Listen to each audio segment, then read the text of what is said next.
Life goes on, sabi nila. Kaya patuloy lang ang buhay ni Laura. Natutuwa siyang natapos niyang unang semester. She's halfway through sa first year niya as a senior high student. She's so proud of herself. What's with that smile? Biglang tanong ni Mera. Masaya lang po ako, Ate Mi. Tugon naman ni Laura. Tita Mi, Tita Laura. Sabay na napalingon si Mera at Laura nang marinig ang boses ni Fiera. Lumundag agad ito sa kanila nang makaharap sila. It's Friday, my Friday. Mahigpit ang hawak ni Laura kay Fiera para masigurong hindi ito mahuhulog. That was a bit dangerous, Fi. What if we didn't catch you? Tanong niya sa bata. Fiera shrugged. That's fine. It's not. Kontra naman ni Mera sa sinabi ng bata, kaya sumimangot ito. Hello, ladies. Napatingin silang tatlo sa taong nagsalita. It was Alfred, looking so casual sa kanyang polo shirt and chinos. Me, Kai is waiting for you outside. I'll take Fiera and Laura with me for now. I see. I'll go ahead then. See you later. Ani Mera at binitawan si Fiera, kaya si Laura na lang ang nagbubuhat dito. I'll carry her. Ani Alfred at sinubukang kunin si Fiera, pero mas lalong yumakap ang bata sa kanya. No, Daddy. I want Tita Laura to carry me. Ani Fiera. You're heavy, and she's carrying a bag too. Pagkumbinsi pa ni Alfred. Humarap sa kanyang bata. Am I heavy, Tita Laura? Tanong ng bata sa kanya. Napailing naman si Laura, kaya muli nitong nilingon ng ama. Tita Laura said, I'm not so. She will carry me and you will carry our bags. Be a gentleman, Daddy. Hinubad nito ang suot na bag at inabot sa ama nito. Tinanggap naman niyon ni Alfred at kinuha rin maging ang bag ni Laura. Since it's Friday, why don't we celebrate? You've survived another week. I think you girls deserve a reward. Yay! Masayang tili naman ni Fiera. But Daddy, where are we going to celebrate? Come and you'll see later. Tumaliko dito at naunang naglakad, kaya sumabay naman si Laura kay Alfred palabas ng university. Come and you'll see later. Tumaliko dito at naunang naglakad, kaya sumabay naman si Laura kay Alfred palabas ng university. Excited naman si Fiera nang makalabas sila. Sumakay agad dito sa backseat, habang si Laura naman ay sa passenger seat umupo. Sabay nilang isinuot ang seatbelt nang makapasok na sa driver's seat si Alfred. Ready to go? Tanong nito nang paandarin ng sasakyan. Ready. Sabay na sagot ni Laura at Fiera, kaya nagkatinginan sila at sabay na natawa.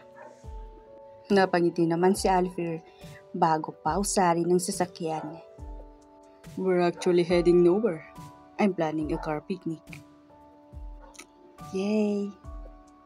Ani Fiera sa likuran. Napangiti lang si Laura. Would that be okay with you, Lay? Alfred asked. Oo naman po, tugon ni Laura. What would you like to eat?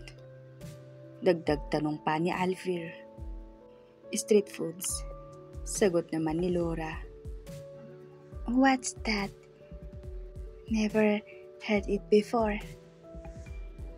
Tanong naman ni Fiera. Well, iyon yung mabibili sa tabi ng daan o sa mga public places. Usually sa plaza or mga sikat na pampublikong lugar.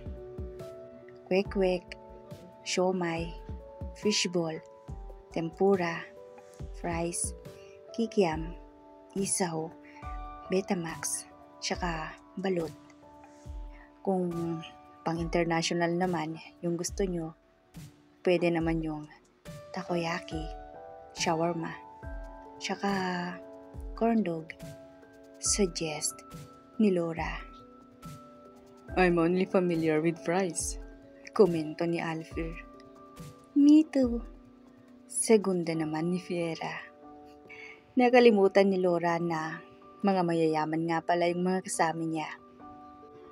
They don't eat those foods, kaya hindi sila familiar. And naalala niya rin na mapili lang si Alfie sa mga kinakain. Lalo pa, at ang nakasanayan nitong mga pagkain ay luto ni Emmanuel. But we would like to give it a try, right Daddy? Ani Fiera. Tumango si Alfie. Of course, let's try everything. Yay! Ani Fiera. Binalingan ni Laura si Alfie. Sigurado ba kayo? Baka hindi kayanin ng sikmura nyo. Don't underestimate us, Lay. We can eat like a horse. Ani Alfie. But we're not a horse, Daddy. Biglang kontra ni Fiera na ikinatawan nila pareho ni Alfie. What I mean about that is we have a very large appetite. Or, can eat a lot today. Natatawang paliwanag ni Alfie. Oh, okay. Let's eat like a horse then. Ngumiti si Fiera sa kanila. Nagkatinginan sila ni Alfie at sabay ring napangiti bago tinuon sa daan ang paningin. Kasalukuyang nakatingin sila ngayong tatlo sa mga nakahilerang food truck na nagtitinda ng mga street foods. There's a lot of vendors and new foods here. Where we should start? Komento ni Fiera habang inisa-isang sadahan ng tingin ang mga ito. Let's purchase one food at each stall. How's that? Suggest naman ni Laura. I agree. Sang-ayon ni Alfie. Me too. Segunda ni Fiera. All right, let's go. Naglakad sila papunta sa unang food truck. Hello, bili na po kayo. Bagong luto po itong mga paninda ko. Sabi ng tindera. Hello po. Sige po, pipili lang kami. Ngumiti si Laura sa babae bago binalingan ng mag-ama. What would you like to eat first? That orange one is a bit cute.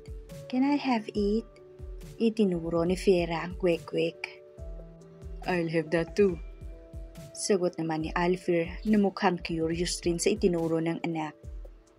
Napatago naman si Laura at muling binalingan ng tingin ng tindera. 3 kwek-kwek po, manang. Mabilis namang kumuha ng bagong luto ang tindera at isa-isang ginupit iyon sa bawat baso. Yung sauce, maanghang ba ang gusto nyo o hindi? Muli niyang tanong sa mag-ama. Not spicy. Sabay sagot ng dalawa.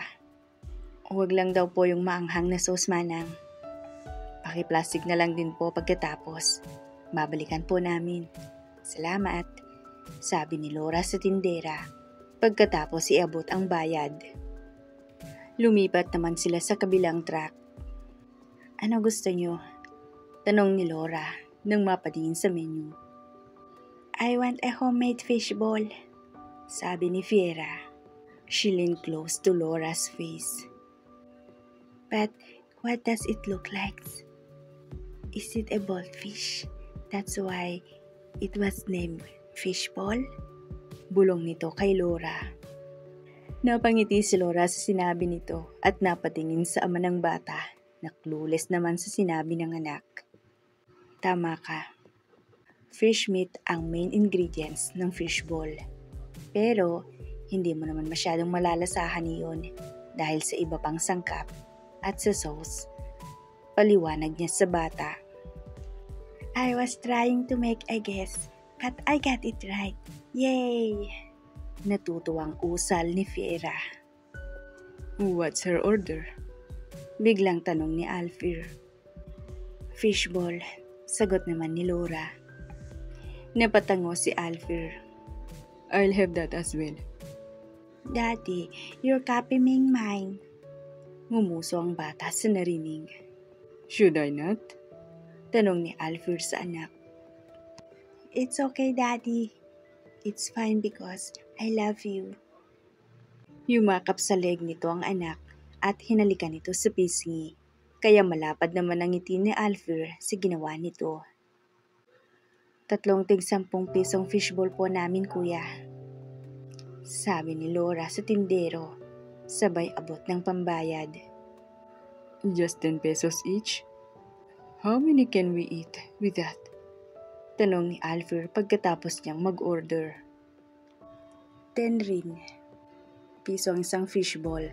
Tsaka, wag nating paramihin. Baka hindi maubos, sayang naman. Wag mong kalimutan, bibili pa tayo sa mga kasunod na food truck. Tugon ni Laura. Babalikan lang po namin. Yung sauce po, hindi lang maanghang lahat. Ani Laura nang balingan niyang tindero bago nagpaalam na may bibilhin pa.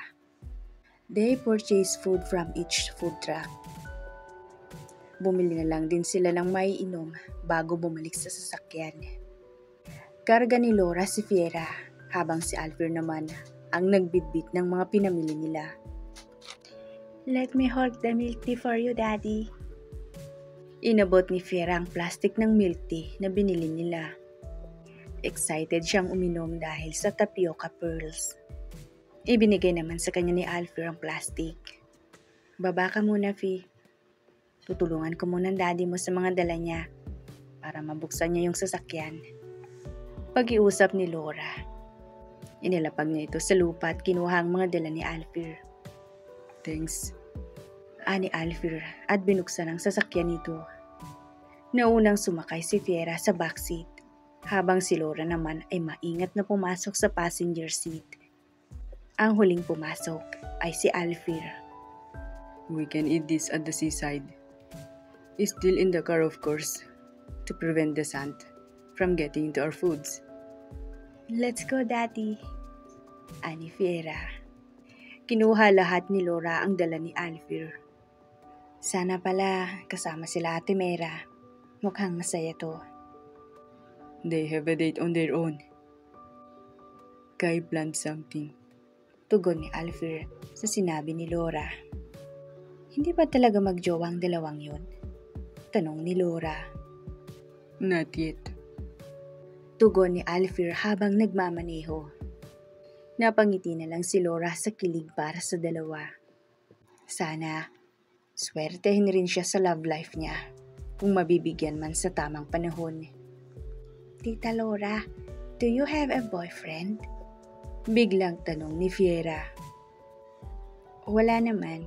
Bakit mo naman naitanong? Kunot ang noong sinulyapan niya ng tingin si Fiera sa rearview mirror. I can give my dad to you. Ani Fiera na parehong hindi inaasahan ni Laura at Alfie. Naunang nakabawi si Laura. Dear, having a boyfriend is not like that. It doesn't work that way.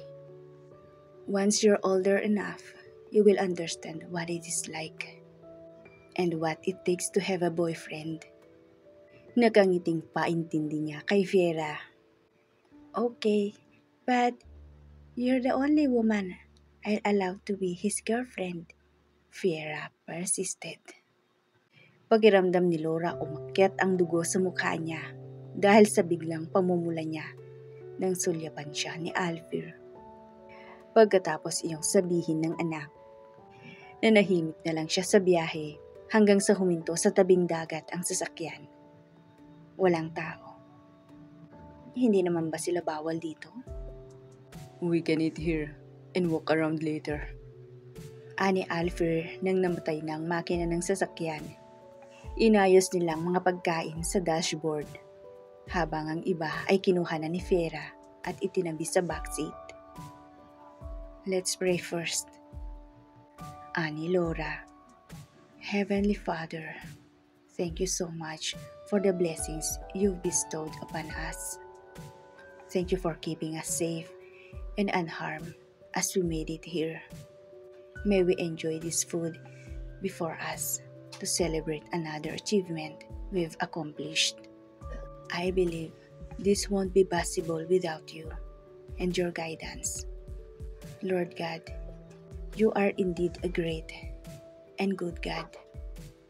We pray in the mighty name of Jesus Christ. Amen. Amen. Ani Fiera. I'll eat the fishball first. Napalaman naman si Laura na isang siomai, habang si Alfred naman ay mukhang curious sa kinakain. Ang quick-quick. Napangiti naman si Laura habang pinapanood ang dalawa na kumakain ng mga pagkain bago lang sa kanila. First time niyang mag-car picnic, habang ang dalawa naman ay first time lang kumain ng street foods. First time lang rin nilang magkasama silang tatlo lang. Daddy, try this fishball. It's really good. Ani Fiera at sinubuan pang ama. Tumango naman si Alfred habang ngumunguya. Have some cheese stick too. Alfred offered a cup of cheese stick to Fiera in return. Natigilan siya ng parehong napatingin ang mag-ama sa kanya. Bakit? Tanong ni Laura habang ngumunguya ng siomai. Fiera offered her a fishball habang si Alfred naman ay hawak-hawak rin ang isang cheese stick. Have some. Sabay na offer ng dalawa. You copying me again, Daddy? Reklamo ni Fiera.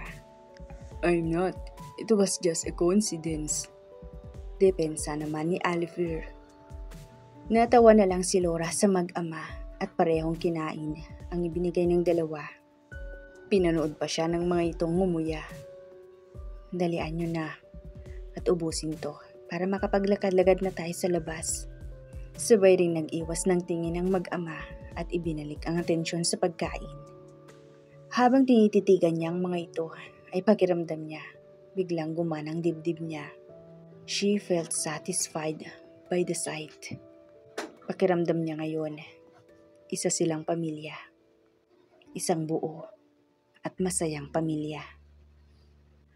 Hanggang sa susunod na kabanata. And if you happen to hear any noise, I apologize.